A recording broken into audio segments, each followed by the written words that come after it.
মার জোরে।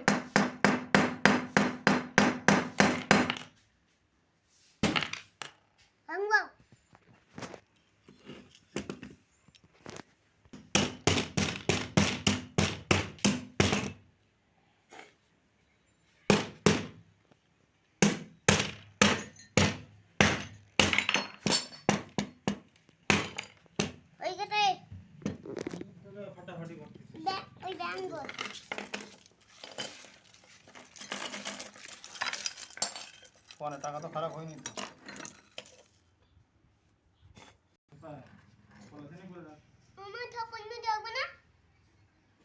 দুটো ব্যাংক ঘাটের পয়সা, এই যে দুটো ব্যাংক ঘাটের সব কিছু, দুটো ব্যাংক ঘাটের পয়সা। দেখা যাক কত পয়সা হয়। এখানে তো হয়েছে 1730 টাকা, আর এখানে দেখা যাক কত। 5 6 7 8 9 10 কত হলো? 600। 1 3 4 5 6 7 8 9 10 হয়ে গেছে। এই যে 600 700 কি 600 700 টাকা হয়ে গেছে। 600 হয়েছে কেবল। 700 টাকা হয়ে গেছে। এগুলো কোন টাকা?